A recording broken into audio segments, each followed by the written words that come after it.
5th pick in the draft, the Cincinnati Bengals select John Copeland, defensive end, Alabama. Cincinnati got nothing but good news from their #1 draft choice, John Copeland, number 92.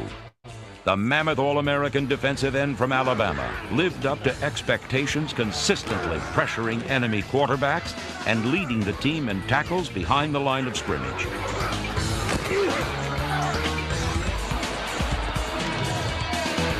John Copeland was named AFC Defensive Rookie of the Year.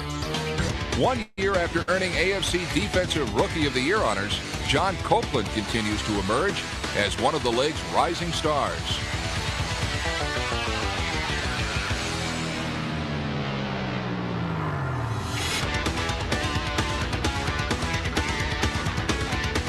Plus, Cincinnati met the offer and kept it, and now a sack of Brunell by John Copeland, number 92. John Copeland has the sack at the 2-yard line, the 4th sack of the game for the Bengals. Humphries coughs up the snap. John Copeland picks up Humphries' 7th fumble of the year. Peace. Copeland's first career touchdown, 24-17, Bengals at the break. Mooney dumps it off, and it's picked off. Intercepted at the 25-yard line. John Copeland. It wasn't the end of the world. The Bengals defense responded. John Copeland knocked down Jim Harbaugh in the backfield. I think Renard Wilson rushed to the quarterback or either batted the ball or something, and I just seen the ball pop out, and I went after him. Copeland saw 6, but he didn't see Derek Deese chasing him. No speed, no agility, none of that. He let a big 300-plus pound guy walk him down. I'm disappointed in that. I slipped, first of all, and this guy had a hell of an angle, because I didn't have a chance to turn on my afterburner. I thought I could cruise in. Front of the Bengals, Gracie hands off, and the run is slammed. Coleman, the rookie, nothing. John Copeland, who's been moved inside from defensive end to defensive tackle today. He makes the stop. Big 92 out of Alabama. And here he is, and he is dropped for a loss. John Copeland, the rookie, first-round draft choice from Alabama. He's made a couple of really good plays. Take a look at that. Has he been held today? Look at his shirt. Potts behind Erickson. Erickson is going to be thrown down. It looked like he had plenty of time, but then Copeland got to him. It appeared to me Erickson had plenty of time to get rid of the football. Yeah, Tom looking for the alternate receiver, and it just ate up too much time. Copeland 92. He comes around the offensive right tackle, Jason Matthews. Matthews actually does a pretty good job of pass protection. Now, the quarterback's responsibility is there. Have confidence in your offensive lineman. Move forward. Bengals on the D. Meyer sacked by John Copeland, his 2nd sack of the day. Bengals now 13 sacks on the year.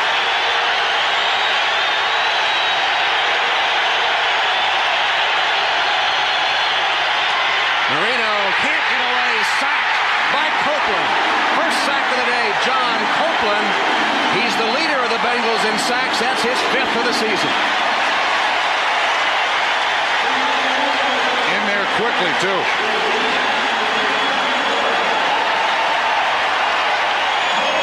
Here's Copeland right here.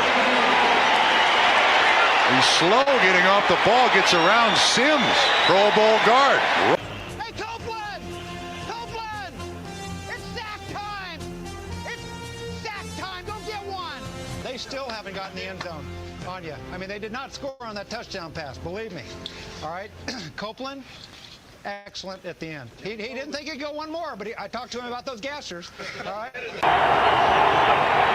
Aikman the pump fake, and he is sacked back inside the 30. Copeland gets up to celebrate. If it belongs to him, for John, it's his 3rd of the year. It wasn't the end of the world. The Bengals defense responded. John Copeland knocked down Jim Harbaugh in the backfield. Started for the Dolphins. Fiedler with a drop. Here comes the rush, and he's taken down back inside the 30. John Copeland busts through. The 5th pick in the draft when he came out, and a guy for every down. Lamar Smith averaging 3.5 per carry. Now a free ball, and it looks like the Bengals have it. Referee Tom White jumps in, takes a look, and he signals they do indeed. Coming up with the ball was John Copeland, who's dominated this game from defensive end. He has a sack. He stuffs the run, and now he's recovered a fumble. Tom, welcome back, baby. Off-season episode, man. I could watch those highlights of Cope all damn day, man. Gives me goosebumps, man. I remember when they drafted him. I remember being at his first game at the stadium, man. We're excited to have John Copeland here tonight. Joe, we'll pull John on here in a couple minutes. We've got Malik Wright, the Right Path Report at 8:25, and about 8:50 we have the major announcement about the event we have going on July 20th. There is a massive amount of people in the room right now. 600 live viewers as we speak, as we just kick off the show right now. It's crazy. What's going on, bud? It's good to see you, man. It's great to see you. Happy free agency eve. Kickoff officially to this week, officially to the new year of the NFL. So free agency legal tampering starts tomorrow. I'm quite sure league-wide there's been a lot of illegal tampering.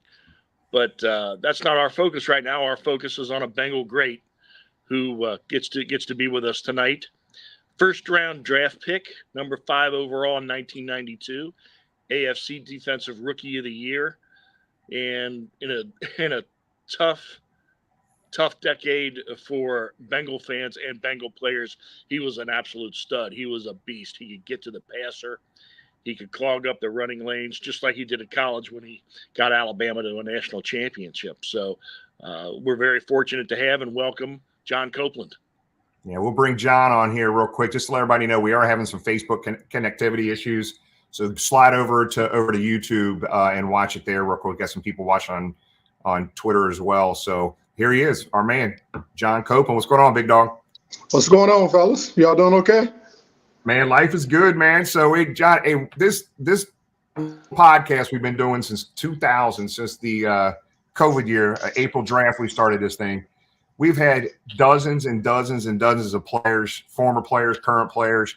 And what's crazy to us is that sometimes players leave Cincinnati and they don't think the fans like them, and they don't feel the love anymore, man. But that's one of the things we unexpectedly have learned through this podcast is bringing these players back and connecting them with the city and this fan base. And dude, I'm gonna tell you, John, I know you don't feel the love, but you will tonight, man. These fans out here remember you and they love you.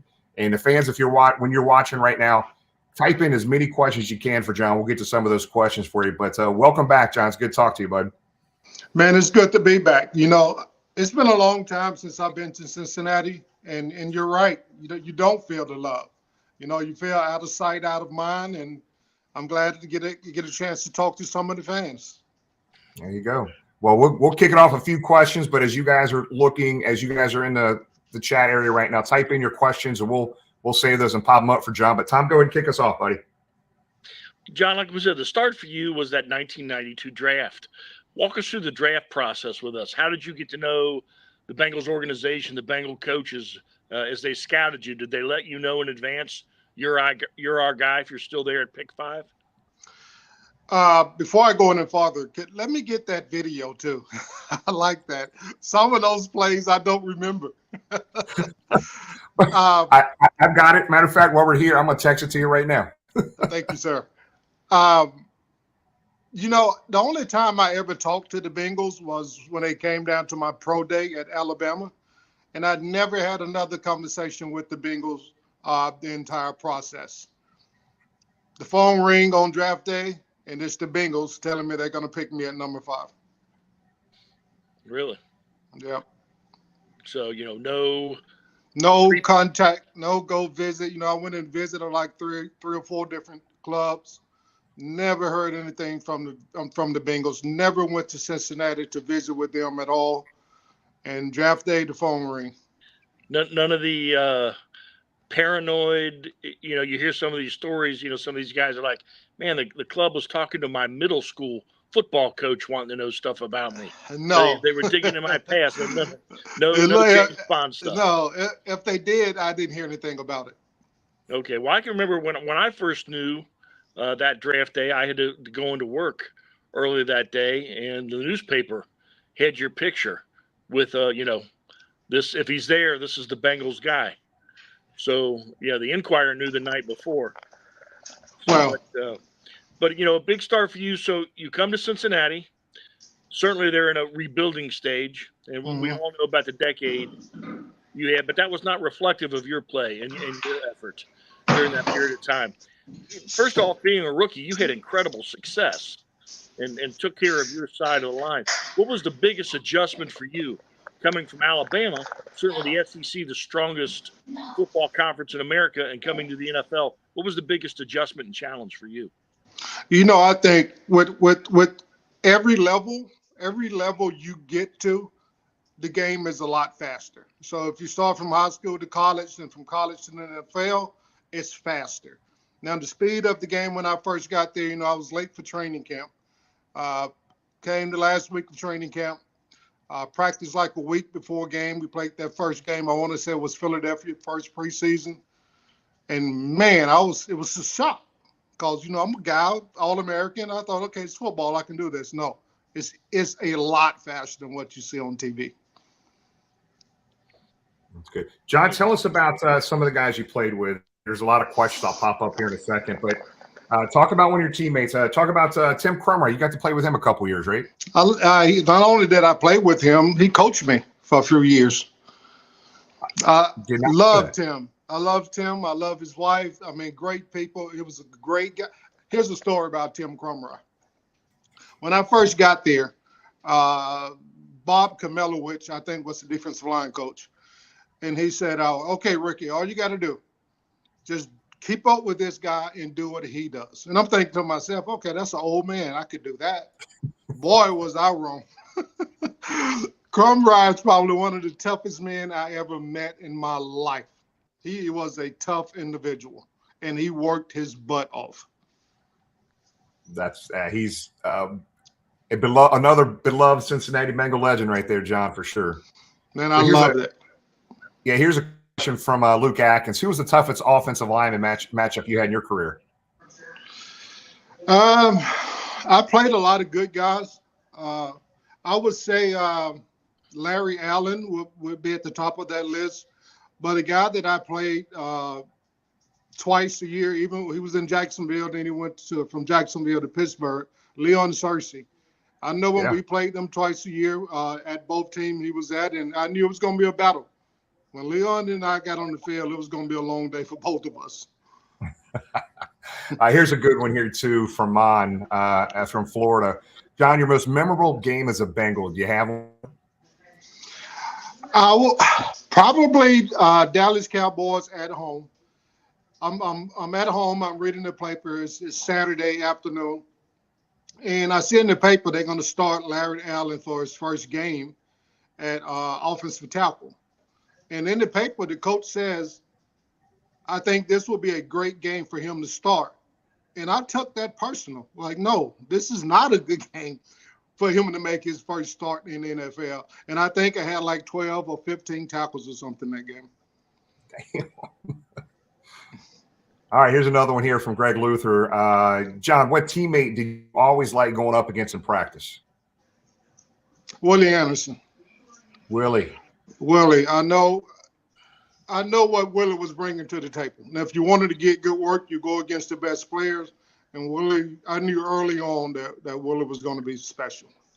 John, it's interesting you mentioned Willie because, you know, one of the things we do here is we try to get, and it's a little bit our market size, a little bit of perception, digging the Bengals out of the hole, the perception they had of certain aspects of the team and the players. But we get very angry, very agitated. You know, we think Willie, and from a lot of the guys, your peers that you played with, they'll tell us Willie Anderson may not have just been the best right tackle of his era. He may have been the best lineman, period, of his era. What do we got to do, and what do we got to tell these guys to get Willie into Canton where he belongs? They need to just go back and watch the tapes. The tapes speak for themselves. Ask the guys that he played against. He played against some of the greats. He played against Bruce Smith. He played against Reggie White, some of the great ones, and he held his own against everybody we played. If Willie is not deserving of being there, then I can't think of anybody that is. So now there wasn't anything, you know, when you guys would line up there in the trenches, there wasn't any Auburn, Alabama stuff going on, was there? No, not really. It might have been early on, but not really. Willie was a quiet guy. You know, I used to talk a lot of smack. He wouldn't talk much back. He was a quiet guy. He just put his hard hat on and went to work. Yeah, that's funny. Here's a great one, Tom. John, you be honest. Now, it's a PG-13 show, man, but who's your funniest teammate, man? Who made you laugh? The funniest? We had several. The kid out of Fresno State, receiver. I can't remember his name, man. He's probably was the funniest guy on the team. I think he came in right after Donnie Scott in that group. Okay. We're gonna find him. We're gonna find him here. Go ahead, Tom. No, but of your head coaches, did you develop a little bit of a kinship or a friendship or a bond with any of your head coaches while you were here? You know, I always had a good relationship with all the guys. I think Dick LeBeau, I had a better relationship with him because he coached me on the defense before he got the job. He was a very respected guy in NFL. And anytime I needed to talk to him about anything, he was always there. When I was let go there, he was trying to do everything he could to help me out. But at that time, I was done with football anyway. But I really like Dick LeBeau out of all of them. Tom, go ahead and keep going. I'm looking for – there's a bunch of questions, a lot of same questions, so I'm trying to sort through them right now. So that's okay. This year, one of the challenges the Bengals seem to have is on the defensive line. And even though we had a star in Trey Hendrickson, a Pro Bowler, he should have been All-Pro with an incredible amount of sacks.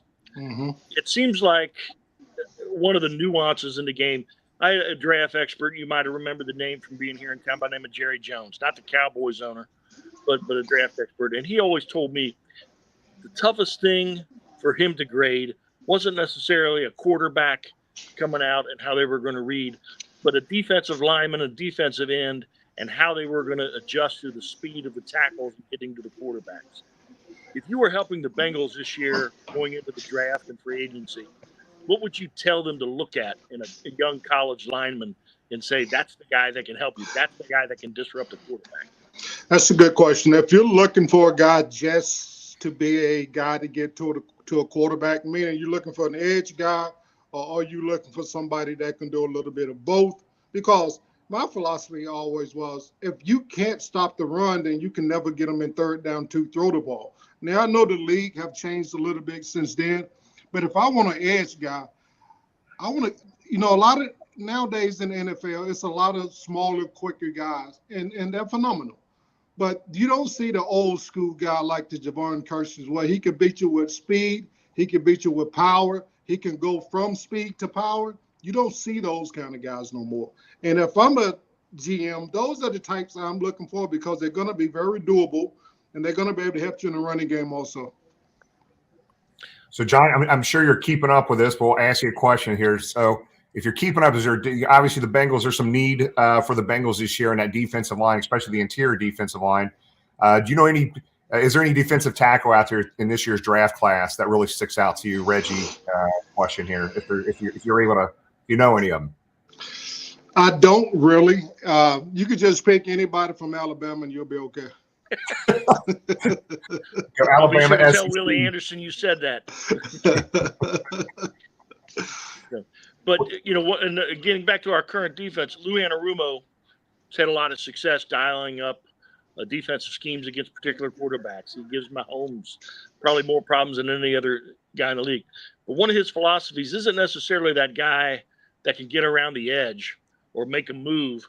He wants the pocket contained and collapsed on him. He doesn't want Lamar Jackson to be able to scramble out and make a play. He doesn't want Mahomes to have that angle to sling the ball. You know, is that what you think, or would you rather have that guy that athletically can get by? No. That's exactly what you want. You want the pocket to collapse, especially when you're playing against athletic quarterbacks like we have in the league today. You want that pocket to collapse on him. You want him to feel that pressure. And even if you don't sack the guy, you can get him very uncomfortable. And I think that is just as good as a sack. Yep. Yeah, good point. So I think we found, I knew our viewers would find this damn thing. We think you found your receiver here. Was it David Dunn? David John. That's exactly who it was. Thanks, Nick. Thanks, Nick. I was trying to find it myself. Hey, that's exactly who it was. He was a really funny guy. Yeah, that's funny. Really man. funny. That's funny. Too funny sometimes. He was never serious. Always funny. In the doghouse. Was there, if you're comfortable saying it, was there a particular coach that could ride you guys a little bit harder than another? Nobody could do it better. Bruce wasn't bad. Bruce wasn't bad at all. As far as we respected him. I mean, he had some shortcomings, but Dick LeBeau was the man though. There was nobody going to question what Dick had going on. Dick was the guy.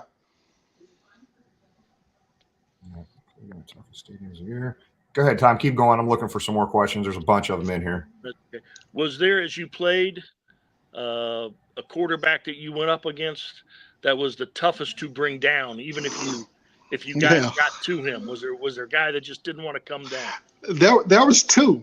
Well, one you really couldn't get to because he was Steve Young. Steve Young was phenomenal back there in the backfield. Now, wait a minute. I think Jimmy just played you sacking him in San Francisco. Well, a blind squirrel will find a nut every now and then, won't it? No, you weren't a blind squirrel. You were a hell of a player. But he was tough to get to. And Mark Brunell was a really, really tough guy. He wasn't great. He wasn't that great athletic. He could run. He could run really well. But he was a tough guy to bring down. It's interesting you say that because both those guys were left-handed. And But you know who the hardest guy in the league was for me to sack was Dan Marino. Even though I sacked Dan Marino, which I kind of caught the guy off guard. He thought I jumped off sides and he was just standing there. But Marino release was so quick that you never really had time to get to him. Yep. Here's a great one. So you're talk about getting to play with your college teammate Sam Shea. Oh, that was great. Sam lived with me for about 6 months when he first came to town. It was like having a brother come to town and the brother going to stay with you till he get on his feet. It was great. Sam is a great guy. He's coaching college football now at Miles College here in Alabama. Always a great guy. Love Sam. I mean, we was on national championship together. Very nice. All right. This question had to come up. We don't like saying these teams' names. We call one team city up north and another team city near West Virginia. But that city near West Virginia team, the Steelers, dirtiest team ever. Just your take, the Steelers, dirtiest team you ever played against? No. They was one of the toughest. They was one of the toughest team I ever played for. The Raiders, by far, were the dirtiest team I ever played against. By far. Not even close. Yeah, keep in mind, Jimmy, John was going up against John Jackson and Dermontti Dawson, those type of guys. I mean, incredibly talented players, special players, but also classy guys. Exactly. It was kind of when they left that the now the money did give me a cheap shot my rookie year. I'm facing the quarterback. I see him out of the corner of my eye, but I'm thinking, okay, you're a big guy, he's an established guy. He gonna come block me, and I knew I was gonna beat him. But he came right up to me and cut my legs from me, and I had to miss the rest of the game with a bruised knee. Yeah, here's a good one. I mean, just you didn't have a lot of help in those defensive lines most of the time you were here, John. I mean, they relied on you to carry it all. But you got to play a little bit with Dan Wilkinson. Was he one of the biggest guys you ever played with? He was round, if that's what you mean. Dan's potential was through the roof. Dan could have been everything, but his work ethic wasn't there. And that could have had something to do with the state of the team itself. But he could have been something special. He just didn't apply himself like he should have. Yep. Go ahead, Tom. Keep firing away, buddy.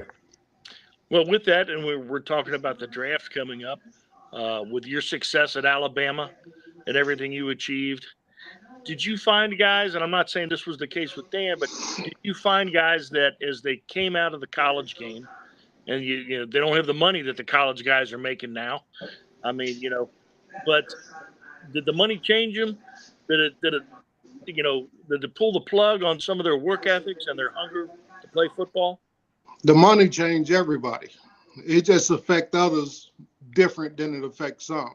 Yeah, I'm sure if the game doesn't mean enough to you, if you was playing just so you could get that check, then yeah, you figured you've already done what you needed to do, so I continue to do it. But if you playing because you love the game of football, the money is not going to change that.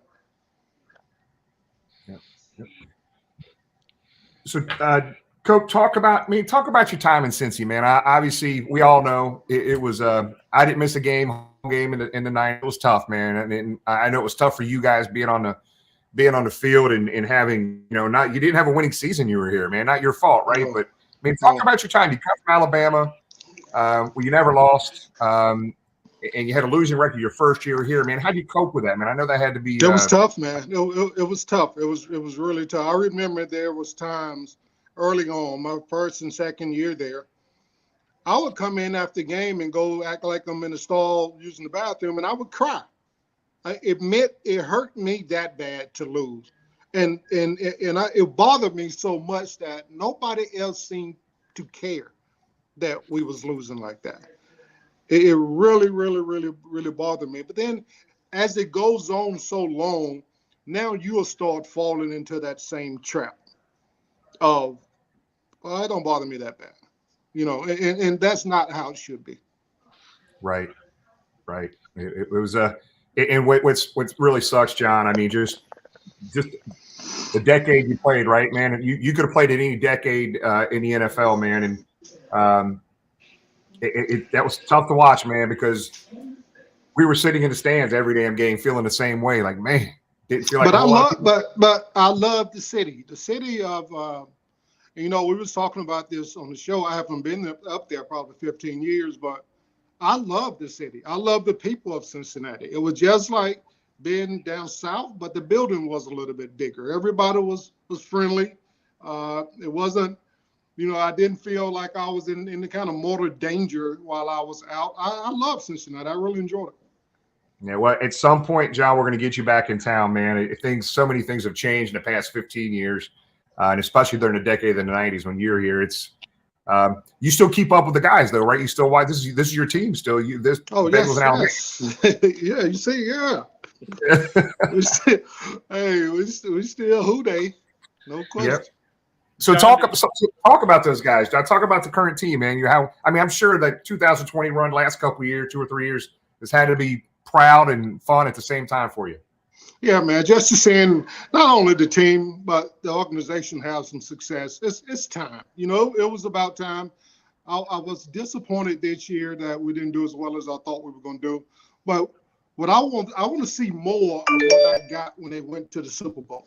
I don't want them to be good a year, be off not so good for 6-7 years, and then let's get something that is consistent.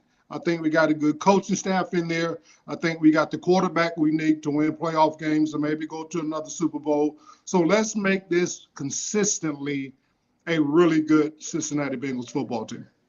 I think we all agree with you. Tom, take one more and I'll finish it off, bud. Like that, well, a little bit on the flip side, you talked about the frustrations. And every year it seemed like, during those 90s, you guys would get off to a tough start. Something would happen. You'd have the right guy be hurt, a little bit like this year's team. The right guys would be hurt. The schedule just wasn't right. You didn't seem to come together till about Halloween. But 1995, you guys got on a hot streak. You were playing as good as anybody in the league. You did go up to Lake Erie for the last game at Old Municipal Stadium. And I think there was a lot of emotion, a lot of funny things happened that day. You ended up losing that game. But you guys almost made the playoffs that year. Yes. The same thing in 1997, the year Boomer stepped in, started playing quarterback. You guys caught fire, almost made the playoffs, just barely missed. But had you guys gotten in those 2 years, you were ready to do some damage. You were playing as well as anybody in the AFC. We had great leadership. When you think about those two years, we had some really great leaders that were stepping up and leading our football team. You think about when Boomer come in. Boomer's the winner. He came in and he brought a whole different attitude to the ball club. In that league, man, everybody is a few points away. Everybody's a fingertip here, an extra inch here on the running game. always in that league, so he's going to be a little short. So when you see these teams consistently doing this year in and year out, they have outstanding leadership from top to bottom, and it starts with the owner of the organization. Yeah, good. So there's a couple. I have some personal questions in here. Is it Revy Jones? I think missing you at the old BW3s on Short Vine Street. You always kept a smile on your face and treat everybody real good. So you remember the BW3s? Please tell me BW3s is still there. It's not that location. I think. Are you serious? Yeah. Oh man, we had some times up in BW3s. Yes, sir. Too funny. And there's another one here, man. You got to talk about one of our guys, man. It was. Let's talk about Jeff Blake a little bit. He was good. Jeff was good. I thought Jeff came in and gave us a spark when we needed it. I thought him and Carl Pickens was outstanding together when they throw that moon ball. But Jeff was good. He was good for what we did. Will Jeff win a Super Bowl and win 2 or 3 playoff games? I don't think none of us would have, not just Jeff, but it was good for the moment. Yeah. I like Jeff, though. I don't have nothing against Jeff. I like Jeff. Yeah, he was fun to watch. It was fun to watch him, Pickens, and Scott, man, for sure. Yeah. So we're getting a ton of these comments in here, John. I'm sure you don't know what this is, man, but the Bengals have all kinds of new traditions, man, that they've kind of implemented pregame and during the game and during the week. One of the things they do now is what's called Ruler of the Jungle. I think I might have seen 10 to 15 comments in the chat area on this damn thing. So basically, Ruler of the Jungle comes out a couple minutes before kickoff. Cameras on. There's a stage up there. You get a big staff. You get the crowd fired up. It's a really big thing here in Cincinnati now. So you've got a bunch of endorsements for John Copeland as Ruler of the Jungle. And I'm sure somebody from the Bengals are watching right now. We need to get your ass up here for Ruler. So tell me how that work again. So some random guy just run out there and put a stake in the middle of the field? No, they pick somebody. Pick somebody important from the community, a former player, that's like awesome. That. Yeah, that's awesome. Yeah, gets everybody fired up before the game. We got to get you up here to do that. Yeah, I'd love to. I would love to. Well, John, I mean, look, we told you 20 minutes. We're a little bit over on that, man. But I just look, man, I know you can't see all the people in here watching right now. There's over 1,500 people watching live right now. How's everybody doing? Good to have a conversation with you guys. It's been a while. So I know you can't feel it right now. I'm just going to tell you, John, I mean, it is important that you guys have never been forgotten, never will be forgotten. There's a lot of folks here in this town that are just diehard football followers of the Cincinnati Bengals. And when we kind of teased a little bit about, Cope being on the show, man, you would not believe the outpouring and messages we got about John Copeland. It was so nobody's forgotten about you, big dog. We love you. And again, just like we tell all of our OGs, man, you're a very important part of Cincinnati football history. I know it didn't work out with wins and losses. That's not something you could control on the field. But man, you were one of the best, man. You had a hell of a career, man. And I mean, just throwing out these numbers, man. Almost 350 tackles, 24 sacks, 9 forced fumbles, 3 interceptions, and a touchdown. And on teams that really weren't that great. And you had to carry the lion's share of the load on the defensive line, man. But we appreciate you, man. And we're going to stay in touch, man. And we're going to get you back up here in Cincinnati. We're going to take you out. Well, you have my number. Just let me know. All right, man. We appreciate it. Thank you so much. Y'all take care, fellas. Stay safe. All right. See you, big dog. Bye-bye. Hey, man, what a class act, man. It's funny because, like, all those years, Tom, we never got to interact with those players. We got to see them on the news and on the field, man. But these guys are just like you and I, man, just good folks. Good folks. Well, the one thing we didn't get to convey to him and off the show, when you and I have been places and talking to these former players or the events that we put on, the one thing from those guys from about 1991 to 2003, 2004, and even really even the decade beyond, when we went to the playoffs 5 straight years, I think there were certain people certain entities pushing a narrative in this town. It got to those guys. It beat them down. Yep. They felt like Charlie Brown, turning on the radio, opening the paper. And it wasn't always the fans. I mean, we were upset and frustrated too, but almost a sadistic, pleasure that a lot of those people got from running down the Bengals, and it got to these guys, and they think they're not liked or appreciated, which nothing can be further from the truth.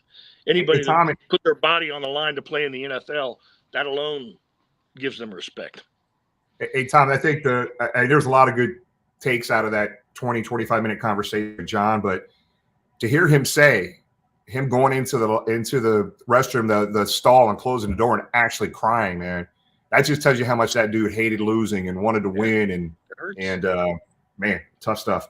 Wait, let's keep it rolling here. We're a couple minutes behind. Again, we got Malik coming on here, and then we got our big announcement coming up. But Tom, give an intro to Malik, man. People don't understand. Every year for the past 2 or 3 years, we've had Malik on around the same time of the year.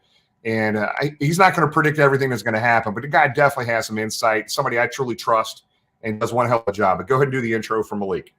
He does. He has the insight. He talks to people.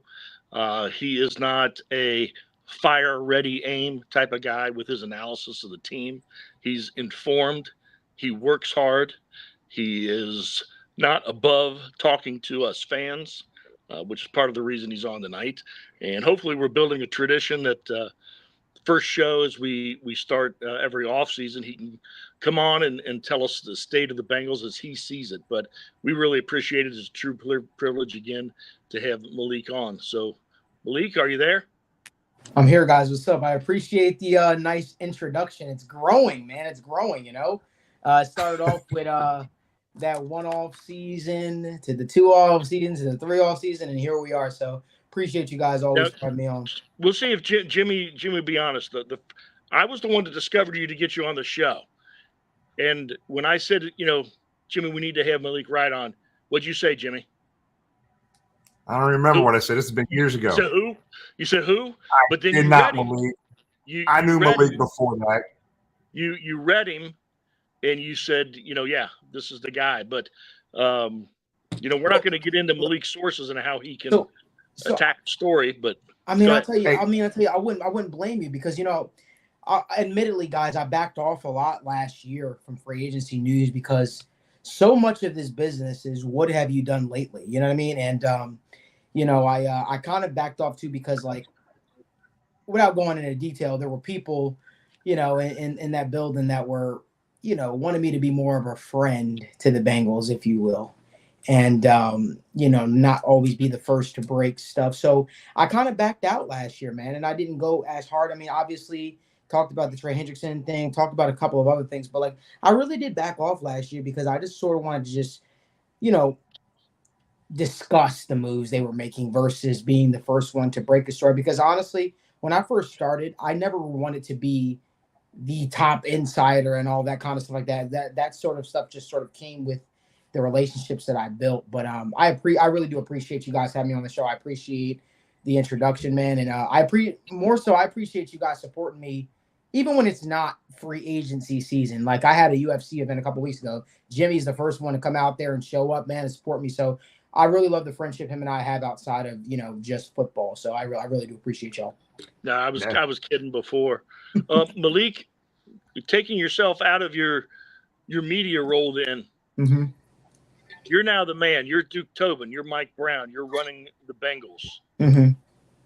It all starts it's already started. We know that. But yes, it legally starts tomorrow. Mm-hmm. What direction are you going in, or are there a lot of directions you're going in? Tom, I feel like we have this conversation every single year at this point, and it's so difficult for me to take myself out of my shoes and what the Bengals will do, because we know the Bengals will never do what I think they should do. For starters, I mean, I would go in a little bit more, right? So you got some names out there in the defensive tackle position. I'd address those needs, right? You see a guy like Christian Wilkins sitting out there. I'm going after him. I know everybody's favorite free agency target that they're talking about is Michael Owino. I'm going after those guys. But what I would do is drastically different from what the Bengals are going to do. And I had a conversation just this past Friday with one of my sources, man, and a couple things are made to light. So I'll reveal those things as you guys ask me. Well, as we're wait one more second, Tom. I'm sorry, Tom. So we got tons of questions in here, guys. So keep asking questions. We'll try to get to as many as we can to Malik. So go ahead, Tom. Keep rolling, bud. Well, as I see, the position group that I think needs the most attention is the defensive line, particularly the defensive tackle position, which is void. And they have got to either change the scheme or get the right guys in there, all four positions up front, not just Trey Hendrickson, who can either sack the quarterback nonstop or make a quarterback uncomfortable all game for 17 weeks. Now, it's not to say, Trey had a fantastic year, but you still never felt when the other team was in 3rd and 6 where you went, we're going to get a sack here. We're going to make him throw the ball early. We're going to hit him as he throws the ball. Never had that confidence. Now, flip side of that, I had that confidence that it was going to happen to us. But the position group that might need the most attention to me is the defensive line. The position that might need the most attention is the right tackle. Because if Joe Burrow keeps getting hurt, if Joe Burrow keeps getting hit, all of this means nothing. I agree with you, man. I think the trenches are a focal point, both on the defensive side, on the offensive line as well, I would say. And what I will tell you is the Bengals aren't they agree. They see it the same way we see it. And I think the way they plan to address it is a little bit different from what people might expect or are expecting, because when free agency comes, a lot of people get really excited. You see all the names that are hitting the open market, and you're like, man, we could go after this guy, go after that guy. They understand that they need to address it, but they also are going to be smart about it. Yep. Let's go. I'm going to go and hit the questions now, Malik, man. They're just popping in here so fast I can't even keep up with them. Let's go. Malik, do you think the Bengals make the offer for Noah Fant? I think the Bengals make an offer for a starting tight end in free agency.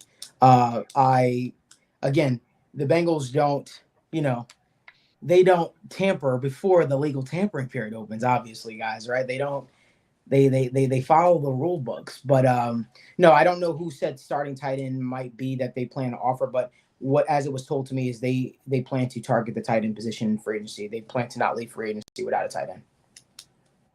Yeah, even crazier right now with the deal that Chris Jones signed with the Chiefs. So how does that affect the remaining defensive tackles in the market? As it was said to me, don't cross off guys like Christian Wilkins off the board.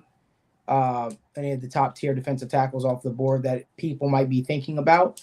It's not going to be in their price range. If they were to spend any of that money on any of their guys, it would be DJ Reader. However, things are kind of murky a little bit with DJ Reader's injury, and as well what he might command on the open market. You see all these defensive tackles getting paid. That's sort of like the one issue right now is, okay, what will DJ Reader be able to get on the open market versus what are the Bengals willing to pay, of course. But as it was said to me, is they're looking to recreate the Larry Okunjobi, BJ Hill type of trio and try to, they're hoping to bring back DJ Reader. They're still trying to make that happen, but I would definitely look at more of the bargain bin-esque type free agents for the defensive tackle. Is that a situation with DJ where we're looking at, several aspects? One, getting injured as he did in December. He may not be ready to go to the middle of October or even November. Maybe. On the other hand, he could be ready to go in August. He could be there for the regular season. Is that a situation where they may say tomorrow, let us know what you're hearing out there, what offers you're getting, and we'll work from there? I mean, are they going to gamble with him, or you think they're going after him hard? No, they, as it was said to me, they want to keep DJ Reader. It's definitely a focus of theirs. He's a guy that has been, just an absolute beast for the Bengals defensive line since they signed him. But these guys have an opportunity to make a lot of money on the open market, and a team like whomever, like the Bears, whoever, could just come out of nowhere and just throw a ridiculous amount of money at a guy like DJ Reader and say, hey, we want you to be our guy. And that's the thing about free agencies. Like a lot of teams overpay for talent. So it definitely makes the situation a lot more murky for the Bengals, but they definitely want to keep him. They definitely want to bring DJ Reader back. He's still a part of their plans, but they have to also prepare as if, okay, what if we aren't able to keep DJ Reader, which is a big possibility. Yeah, and it's funny. It's like everybody's asking. I get a lot of questions about who the Bengals are going to take in the draft. Mm-hmm. Free agency will dictate where they go in the draft at the end of the day here. But let's. There's tons of questions about Mixon, so a lot of smoke around that. So, your thoughts on our man Joe Main Man Mixon? So I had a conversation about that as well, and as I was told, there's been no decision made on Joe Mixon's future with the Bengals. So any reports you guys hear out there saying the Bengals are definitely cutting Joe Mixon, yada, yada, yada, that is all absolute false. The same could be said for safety Nick Scott. No decision has been made on Joe Mixon or Nick Scott's future with the Bengals yet. Give a hand, give kind of just not a prediction, but your personal thoughts. No insight, whatever you want to do. But of the Bengals that are, I think there's 15 or so free agents out there. Jennifer saying, which ones you think they're bringing back, man? Off the top of the head, the ones you think pretty confident they're bringing back.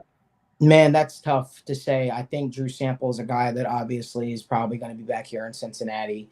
I know the Bengals, shocked to me, wanting to bring back Akeem Davis-Gaither and Marcus Bailey. They want to bring them both back.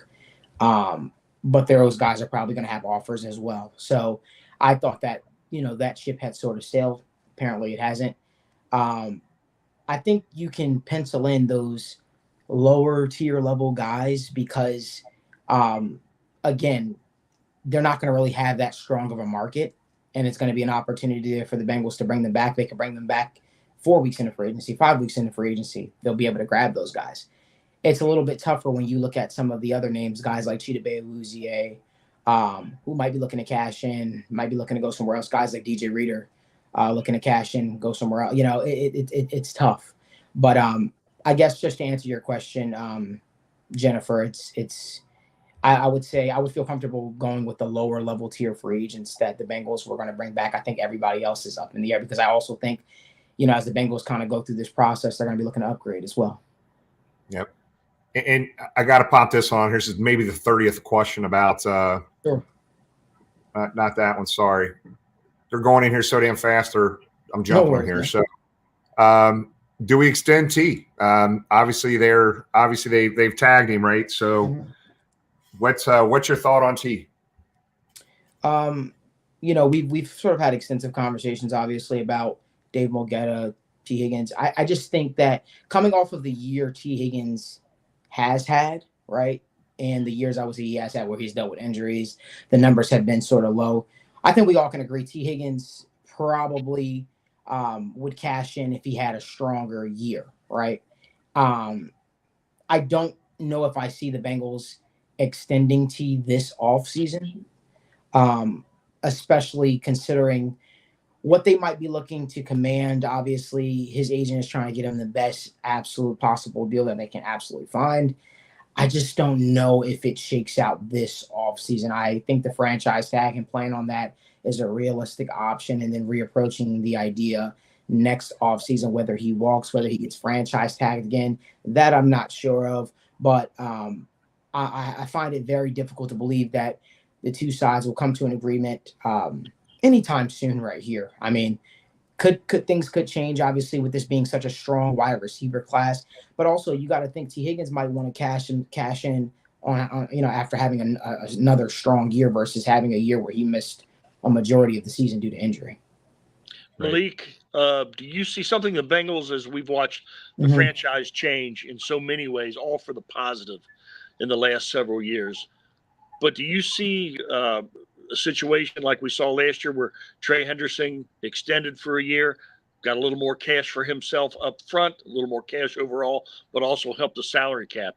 You see any guys doing that this year? Maybe a Mike Hilton, somebody like that? I don't know if I see that. I mean, I think that the Trey Hendrickson thing just was the obvious thing to do because of the way the contract was sort of structured. Could we see that with Mixon again? Sure. But I think that's the only one that's coming to mind where I'm like, okay, maybe we could see something like that possibly happen. But I don't know if I envision, like, I know some people have even floated the ideas out there like, oh, restructure Orlando Brown, or the Bengals don't even like to call it a restructure. They like to call it just a new deal or a reworked deal, or, they don't really like to use the term restructure or asking people to take pay cuts after, especially after they just paid them. So they're very intentional with how they spend their money.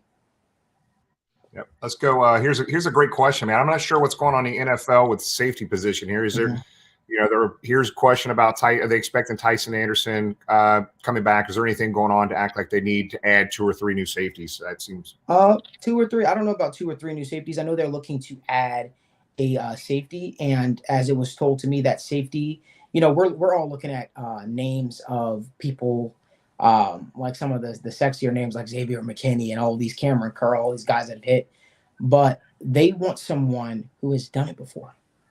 They want somebody who's experienced. They want a veteran back there and somebody who has been consistent for years. So immediately, I think for me, without even talking, honestly, because as I tell my sources when I speak to them, hey, listen, don't even give me any names right now. Don't even give me any names, right? Let's talk about those, as the free agency process as we go through the free agency process. But immediately when you tell me that we're looking for veteran type of free agents, people that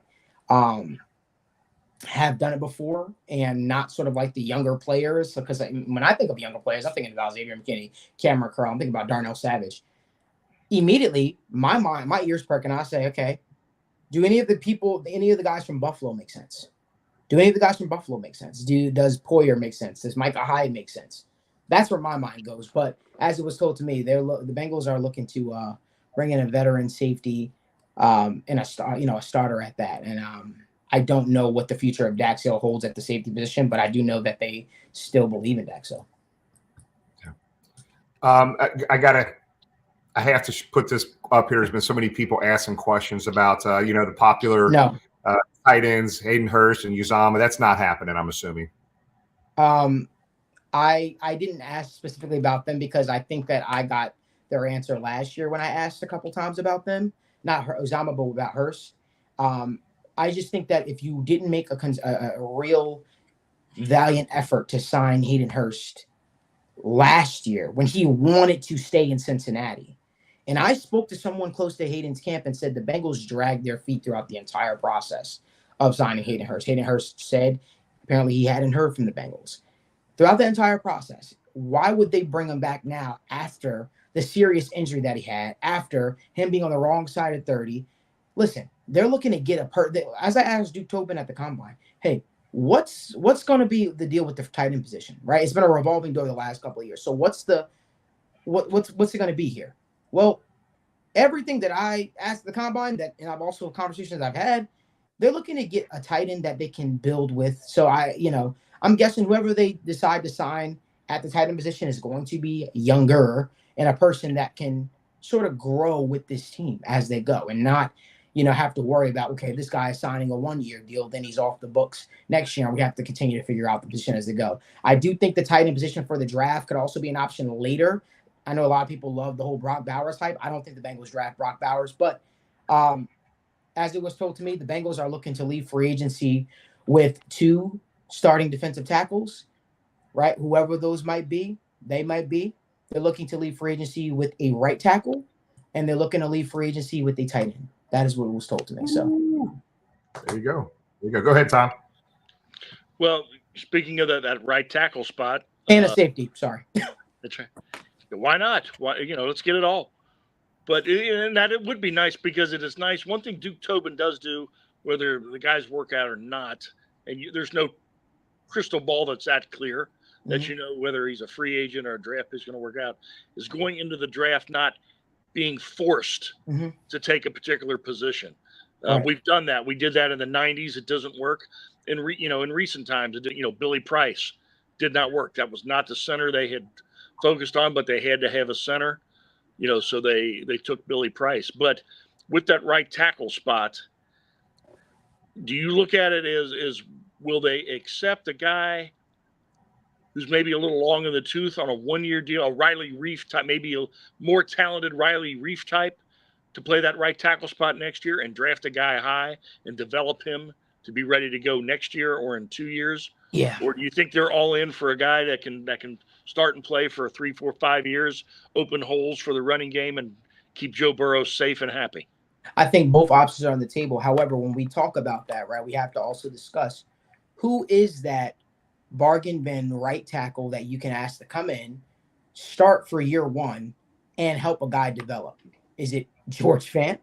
Right? Is it a tackle that sucks? Let's be honest, because when I look at it, the only veteran tackle that makes sense on that board is a guy like Trent Brown.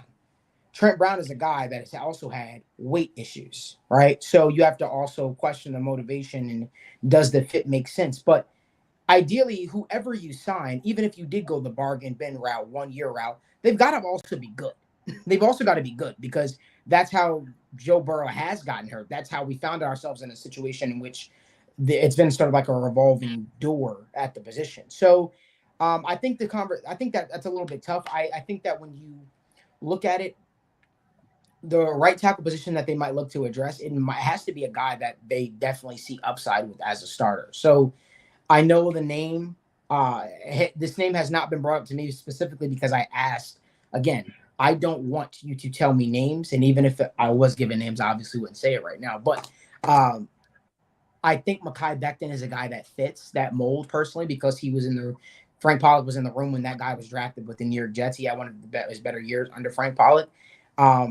So I think he makes sense. I think he makes sense. Now, will the Bengals have interest in him, especially with the injury history? Would they be willing to deal with the Lyle Collins situation all over again, just a younger version of that, right? I have no idea. But I know that I know that addressing the right tackle position is something that they're planning to do. Yep. Hey, let's hit a couple more. We'll let you get off here. I know we're taking a little bit more time than we told you. But no, you're good, man. You're good. I'm good. Does Myles Murphy make a jump this year? Yes, I think so. I'll tell you I think that Sam Hubbard looks drastically different. Sam Hubbard was, dealing with an injury earlier for most of the year, I would say. I think Sam Hubbard looks drastically different. I think Trey Hendrickson consistently looks like himself, how he's looked, when he first joined Cincinnati as well as this year. If you address the interior of the defensive line, I think it adds more juice to everybody on that front. So, yeah, I think that Myles Murphy definitely takes the next step, especially as he continues to evolve and get more snap and get more reps. I'll tell you a guy the Bengals are still excited about, Joseph Ossai. This is the first offseason Joseph Ossai has been with the Bengals where he hasn't had to deal with a surgery. He's been able to work out, and now he's all he's had to focus on is ball. You don't got to focus about rehabbing. All he has to focus on is ball. So that's a guy that they're still excited about. And I don't foresee them adding anybody to that room because it's already a clogged spot right now. So, yeah. So hey, Malik, you guys were at the combine. You were awesome follow during that whole combine process. You and Danny and all the guys, you guys were just killing it. But give us maybe a surprise, somebody that really stuck out to you that possibly could land with the Bengals. Somebody that really stuck out to you. See, it's hard for me to say somebody's kind of stuck out with me at the combine because, I always say never let a week in Indy change or like move a guy up or down your board. Because if you didn't like a guy going to Indy, a week of him running around in shorts really shouldn't change that. But I'll tell you what, there's a guy that I do like at the running back position, George Helani. Big fan of his. Another guy that I like, I don't think the Bengals would draft him because, like I said, I think the edge position is so clogged right now. But Nelson Caesar, man, that is a guy that provides absolute juice in the pass rush department. I would love him in Cincinnati. I wouldn't mind cutting one of these guys to get that guy in the building. But those are two guys that kind of stuck out to me. And my guy, I'd be remiss if I didn't bring him up, Garrett Greenfield, man. South Dakota State. I told everybody he would be good. And he'd make some waves and make some splashes. And I think he broke a couple records there, man. There you go. Hold on, there was a couple more questions. Hey, Mon asked a great question here. Von Bell gets cut. It's something with the Bengals be interested in bringing him back. I think that Von Bell didn't want to be in Cincinnati as much as people think he wanted to be anymore. I think he was ready to move on. And I also think that whose spot is he replacing, so to speak, right? Because you look at a guy like Jordan Battle. Jordan Battle was drafted to replace Von Bell, and he's a guy the Bengals are really, really excited about. And I just think that there's more upside with a guy like Jordan Battle. And I don't think you're going to ask Von Bell to play free safety. So, no. Malik, staying in the defensive backfield, DJ Turner, did he hit the rookie wall in December? because he was playing fine. He looked good in October and November, Mm-hmm. and then the wheels fell off a little bit. You could say it. You could say it. I know this kid might be a kid-friendly show, so excuse me, Jim, if I get fined by the FCC or whatever case may be. But he looked like shit down the stretch. We could say it. We only got 4 minutes till 9 o'clock, Malik. Come on. I know, man. I apologize. No, he looked like crap. He needs to, you know. I think it's all about being a pros pro. I still believe in DJ Turner. The Bengals still believe in DJ Turner. But I'll tell you, man, there was a lot of communications on the back end in that safety room, man. There's a lot of communication issues in the back end of that safety room. And you know, I think that was a large reason why the entire defense took a dip. And I think that they're looking to correct that. I think that's why you see them interested in the safety position. You know, it can't be week, 15 and people still missing the wrong assignments and stuff like that. So I'll leave it at that. Gotcha. Tom, go ahead and fire away one more, man. Well, no, it's just, it happened in week 17 and was still happening against the Browns at the end. But, when we've had writers on here, people that cover the team, intelligent fans that really watch the team hard, there are some that are saying everybody's being a little hard on Dax. Really, it was Dax's rookie year. Year one, yeah, he played a lot in training camp, but didn't get a lot of snaps in the regular season. Jesse got them all. And they're, physically, he certainly can do the job, but, he's smart enough. It just didn't work. It was experience and so forth. Should we maybe be looking for a big jump from him, as well as DJ in the defensive backfield this year? I think DJ is a guy that they're going to continue to believe in. So I don't think that you can. And again, I believe Dax Hill is still a guy they believe in, but I just think that maybe the position change or positionist change might benefit him. I don't know if he. I don't know if he makes sense as the starting free safety for the Bengals. That's all I'll say. I think that I think there was some communication issues. There's questions. There's just questions. There's some questions. Fair enough. Yeah, let's talk about again, just a long time Cincinnati Bengal receiver, man, had some damn good years here. Mm-hmm. Not coming back, man. Probably likely not coming back. Let's talk about Tyler Boyd. You know what, Jim? I am going to, and I feel like I'm being so political right now towards you right now for this show, and I'm like, I'm almost being like, I feel like I'm being like the old school Malik that didn't really say much. That was very, just very coy, if you will, about things I wanted to, that I say. But I'll tell you this, Jim. Do you know the last 2 years that we've done this, where I've jumped on your show? I've been told something regarding a player, and I've said, hey, they're not coming back, or the Bengals want them back, and the Bengals are planning to offer them. And then what happens? They have left. And I'll tell you what the two are. First, it was CJ Uzomah, right? If you remember that. I told you, hey, CJ Uzomah is a guy the Bengals want to bring back, and they wanted to bring him back, and then he gets offered a great deal with the New York Jets, and there were other reasons why he joined the Jets that I won't get into. And then it was Jermaine Pratt. We sat up on here last year, and I said the Bengals and everybody are not expecting Jermaine Pratt back. They thought he was a foregone conclusion. So I will never say a guy is gone out of Cincinnati again until they sign with another team. I could just tell you this. All the tea leaves that I've gotten, it looked like Tyler Boyd's time in Cincinnati is done. I think there was a reason why you saw them utilizing Charlie Jones a lot more down the stretch, and he was basically splitting time with him, Yoshi, and all those other different, him, Trent Irwin, down the stretch here, man. I think that Tyler Boyd had a fantastic career in Cincinnati, but and the song of Boys to Men, how do I say goodbye? So I think it's over. Malik, last year though, and Jimmy and I took to social media when you were taking a lot of ribbing for Jermaine Pratt. In your defense, when you said that on our show, and then things started to change with Jermaine after free agency start, something changed. The market for linebackers changed dramatically, and what he and his agent thought he would get, and maybe he did deserve, it wasn't there because the market for the position changed dramatically. I'll tell you what happened. The Bengals put all their eggs in trying to bring back Von Bell, right?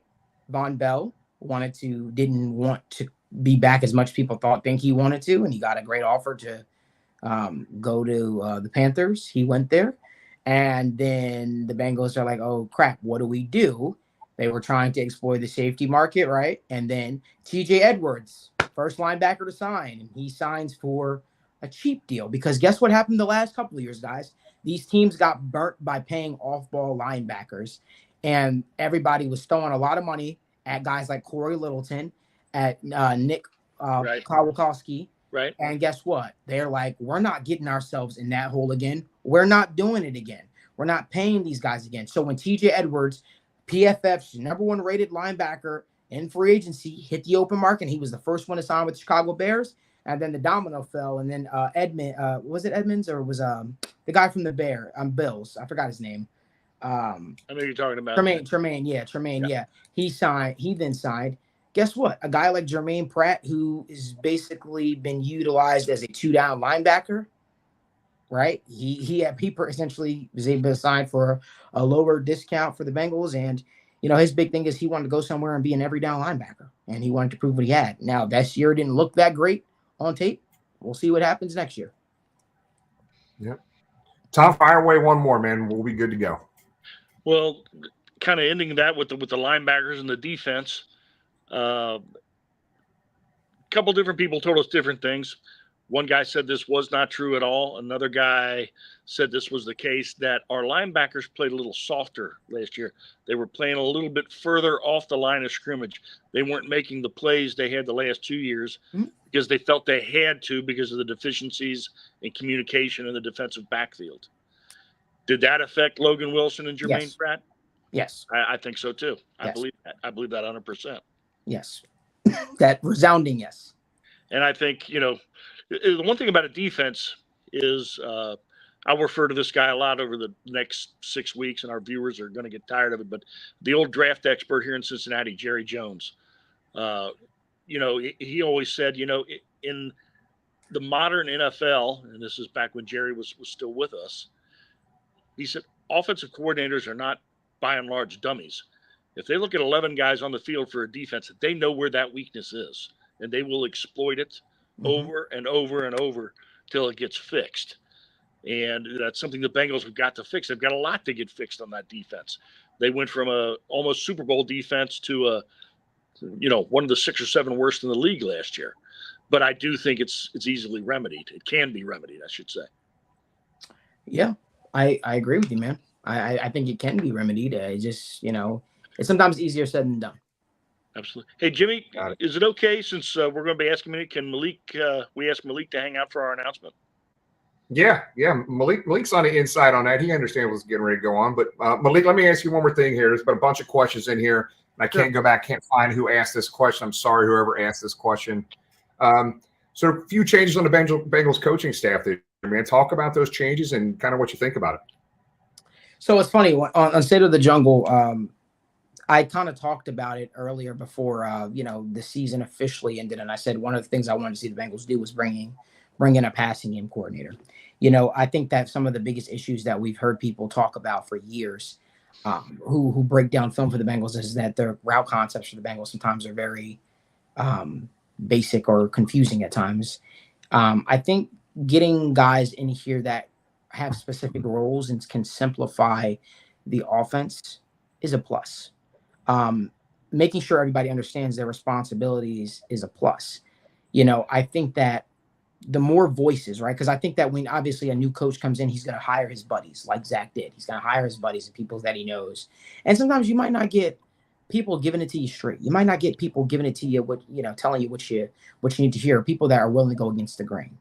And I think that you might see one of the best versions of the Bengals offense. I know Brian Callahan is no longer here, and I'm happy that he went and took a job with the Tennessee Titans because he deserved it, right? The Bengals offense is they took a step under him and Zach Taylor. But I think it's important that the Bengals are adding new outside voices who have different perspectives. You look at Justin Jefferson's route tree in Minnesota, and you look at what that guy was able to bring to just as an offensive assistant. Apparently he was very involved in being a focal point of getting the most out of that receiver tree. And that's one thing I could say with the Minnesota Vikings. I'm just specifically right now pointing to the passing game coordinator position, because every one of the Minnesota Vikings wide receivers, whether it be Jordan Addison, right, whether it be KJ Osborne, Justin Jefferson, they were able to get production out of them.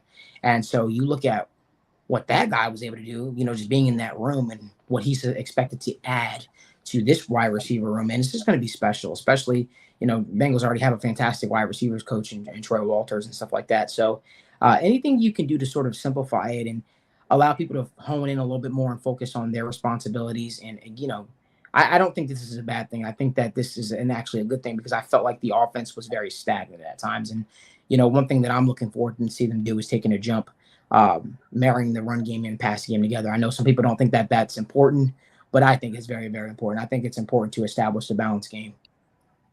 Gotcha. Well, Malik, man, we appreciate you. Tell everybody where they can find you, man. You're one of our favorite follows, but tell everybody right now is viewing. There's 22,468 people watching live right now. Tell them where they can find you. Look at that, man. You're just the guy, man. You're the guy, Jim. Nah, but it's us. It's us. Yeah, for sure, man. You guys do a great job. You, Tom, James. I don't know where James is tonight, but you guys all do a great job. But he's in Arizona, flying back from Arizona right now. But you guys can follow me on Twitter. I'll be the guy throwing up riddles and gifts this year. I'm kind of returning to the mold, and we'll see what happens. Find me on Twitter at Wright Report. It's in the username right here below. But you guys can catch my show that I do every single Wednesday, State of the Jungle, presented by First Star Logistics, Wednesday at 7 p.m. But, Jim, guess what? Every single day this week, starting at, Daniel, what is it, 6 p.m.? 6, yeah. We'll be doing a free agency frenzy show like we do each and every single year. We'll be breaking down all the free agents. We'll be bringing all the rumors, all the whispers, every little bit of nuggets that I'm hearing. I'll be breaking it down this starting tomorrow at 6 p.m. We'll be going through it all. We'll be dissecting it all. We'll be talking about all the different signings. Maybe Russell Wilson winds up in Pittsburgh. Who knows? But I'm looking forward to breaking it down. I'm looking forward to it, because guess what? This is my busiest week, I would say, of the year, man. So I'm just pumped up about it. I'm excited about it. I appreciate you guys having me on the show. Nah, we appreciate you, man. It means a lot, man. People love you to death, man. So keep doing what you do, brother. We appreciate it. Appreciate you guys. Yes, sir. You guys take care. All right, man. See you, buddy. Bye. All right. Be good. Always a great guest, man. He's awesome. Class act 100%. So I'm gonna send this to Malik real quick. We got our announcement, and I'm so sorry we're a little behind tonight, guys. But that was a lot of fun with John Copeland. Hope you guys were here for that entirety. And literally, there's over 2,500 people watching right now live. So let's go ahead and roll this out, Tom. I hate that James isn't here with us, or Craig, or Jamie, or Tony, or Mark, and everybody. But we're making an announcement here. So we have an event that we're rolling out here, Jungle Jam. It's a Bengals Fan Fest, July 20th. This is going to be, it will also feature Jungle to the Hall 4 within this event. It's going to be held at Newport on the Levee. You can see it's sponsored by Newport on the Levee. They're our title sponsor for the event. You see their logo up in the right-hand corner right now. They really, really aggressively went after wanting to be the title sponsor at this event. It is at Megacourt Pavilion. It's an indoor-outdoor concert venue in Newport, which we'll show you some images here of that here in a little bit. Obviously, it's all going to be tied to multiple charities. It's going to be autograph sessions, picks, probably a live band, a DJ, dozens of vendors, bouncy houses, cigar events, interactive stuff throughout. Prizes. Yeah. Tons of giveaways. Denaz and Skyline are on board. We've only been the past couple of weeks kind of getting the ball rolling on this. We have other sponsors that are on board. People don't want to help. There will be a post-event party at the levee. So we can't get into the details of what's going to happen at the levee. So after this event's over, it's going to start at 12. We're talking about getting it over with around maybe 5, maybe 6, depending on what we do towards the end of the event. But just the only thing I can compare this to would be, if anybody's ever been to a Reds Fest, this is the closest thing to it for the Bengals. It's going to be a Bengal Fest. We have got ticket prices real quick. Kids 12 and under are free. Adults are only $20. We are going to be selling 100 VIP tickets. Those VIP tickets will be only 100 of them at $75 a pop. That gets you in the arena, but it also gets you with 5 specific Bengal players in a VIP area for pictures and autographs with those players. There'll be other players doing autographs that are not VIP. But let me walk through a couple things here for you guys. This is we're excited about this, man. We have worked really hard in a very short period of time. Houday ladies are going to be stepping in, helping us. Lisa Ratterman's been awesome. on a couple things. Met with her last week. But let's go through the names. I'm going to pull up a picture of each one of the players that we've already got committed. And, guys, we haven't even scratched the surface. We got tons of other players we're talking to. They're checking their schedules. They're checking times. We have gotten local companies here in Cincinnati to sponsor these players, to fly them in, put them up in a hotel room. But, Tom, go ahead, buddy. Part of it is we need to stress to everybody is, this has grown from the annual Jungle to the Hall celebration, and that will still be a big part of it. We will do a presentation honoring the Bengals that belong in the Pro Football Hall of Fame up in Canton, and several of them are going to be here. We're hoping a few more might be able to check in, but we're going to celebrate their career and support their candidacy for the Hall. So that's a big part of it. But also we're adding this year, we're going to have a presentation up on the stage, if you've been to it before, question and answer period, focusing on the 2024 Bengals, where the team's going, our expectations. So it ought to be a lot of fun. So I'd like to say we're doubling things, but Jimmy has been working his tail off. James has been working his tail off.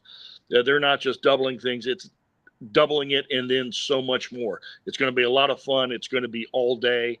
But like I said, the Jungle to the Hall, that will still definitely be a part of it, but we're also adding a real focus and Q&A on the 2024 team. And I'm pretty sure the mayor of Newport's going to be there at the event. He's going to name July 20th Ken Anderson Day in Newport, keys of the city, the whole 9 yards for Kenny. But I'm going to pull up a picture of each one of the players that we've got commitments from as of today. Trust me, there's dozens and dozens of more. We're just waiting to hear back from. We'll add those and announce those as they come up. But, Tom, let's start off here, man. Good old Mike Martin. Mike Martin's coming home, coming back from, I believe he's been living in Chicago. But it'll be great to see him. A big part of the powerful teams in the 80s. Had that clutch catch in the first game of 88 to get him on the road to the Super Bowl. Yeah. And obviously one of our guys we're fighting really hard to help get in the Hall of Fame. He is one of the Bengals' great eights that we believe should be in the Hall of Fame, Max Montoya. And his entire family will be there as well. And then, Tom, our buddy Bob Johnson is going to be there, man. The first Bengal draft pick. Hopefully we'll get to talk to him again this year before draft night. But, not just the first Bengals draft pick, but one of the elite centers of pro football during his time in the league and the Bengals' first captain. Yep. And Corey Dillon's coming in, guys. He's literally coming in for the event. We'll be in all weekend. So we got Corey Dillon going to be here. We've got, obviously, Icky Woods is going to be with us. ML Harris, if anybody remembers the old Freezer Bowl, ML Harris caught a touchdown in that game. He lives up in the Columbus area. And Yoshi, at this point, has said he will be there as well. I'm sure he'll be a fan favorite at the events. Really good dude, class act guy. Eric Thomas will be there. Bengals all-time leading scorer Jim Breach will be there. Joe Kelly's going to be there. John Thornton has committed to be in there. Ken Riley II is not going to miss one of these events. He'll be back up.